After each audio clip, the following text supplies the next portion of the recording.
Hey, it's Amy Newmark, and I'm taking this week off so I can work on our fall books. I've picked out one of my favorite weeks from last summer to rerun for you, and I'll be back next Monday with new episodes.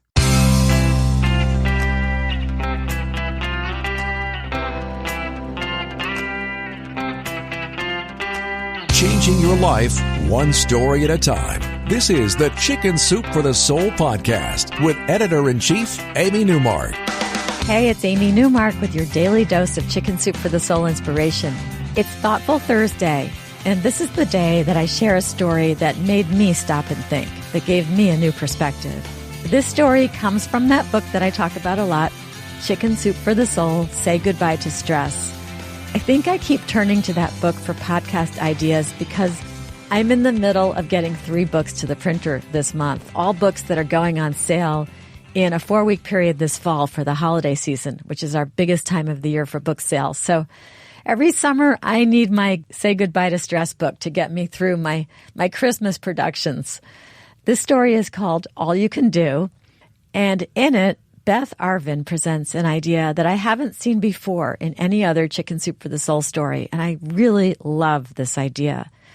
So Beth opens her story, and we hear her saying on the phone, "I'm sorry, that's all the money I can send right now. I will pay more when I can." And she's talking to a debt collector. And then she hangs up and she breaks down in tears. So here's how she got into this predicament. 3 months earlier, Beth had been stopped in traffic when a young woman drove into the back of her car, and she hit her hard. And Beth was pushed forward into the steering wheel, and she suffered 2 badly sprained ankles, a very swollen knee, and then, most importantly, some spinal injuries and a concussion that left her mind cloudy for weeks. Beth was self-employed in a job that required physical strength and being on her feet all day, so she was unable to work for a while. Unfortunately, she was a single mother with a child in college, and she had no safety net, no disability insurance, and no employer who would carry her. She would get some kind of financial settlement from the accident eventually, but that would take a long time, and it wouldn't pay her bills right now. She still had to pay for rent and utilities and tuition, and she had to pay down that credit card bill. Her savings were gone quickly. So this was not an irresponsible person who was living large. Beth was just experiencing a cash flow problem. She would get that financial settlement from the insurance company, but it would take a while. I know in my own case, after I was rear-ended in my car and I suffered a spinal cord injury and a loss of income, it took a couple of years before I got the settlement from the other driver's insurance company, and that was even though they said from day one that they knew they were responsible. So poor Beth was struggling financially and emotionally and physically too. And then things got worse. Her older sister was diagnosed with cancer, and it was terminal. She didn't have long to live. Beth was crushed. She prayed to God and she asked how she was supposed to bear this on top of everything else. And the answer she heard was this: "Have you done your best?" And Beth thought about it. Yes, she decided. She was doing her best. She was working limited hours, but it was as much as she could handle with her injuries. She had cut her spending as much as she could. She was diligent about her physical therapy.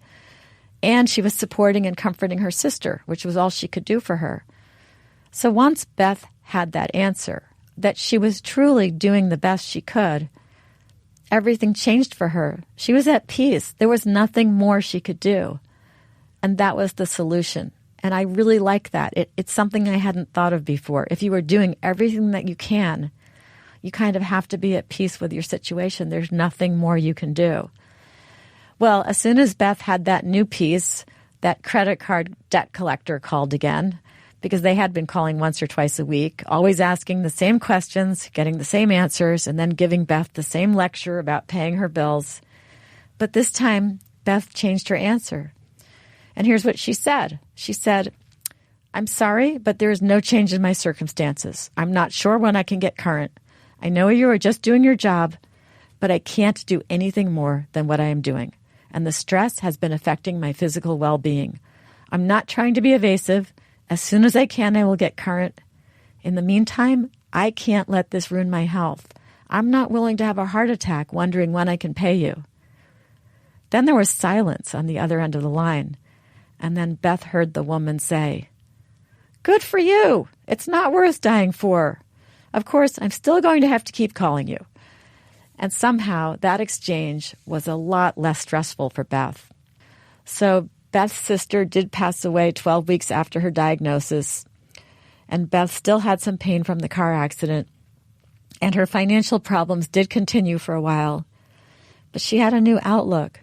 She asked herself whether she was doing the best that she could. And when the answer was yes, as it always was, she remained at peace with her circumstances. I'm Amy Newmark. Thank you for listening to the Chicken Soup for the Soul podcast today. If you want to learn more about the book I mentioned today, Chicken Soup for the Soul, Say Goodbye to Stress, please go to our website, chickensoup.com.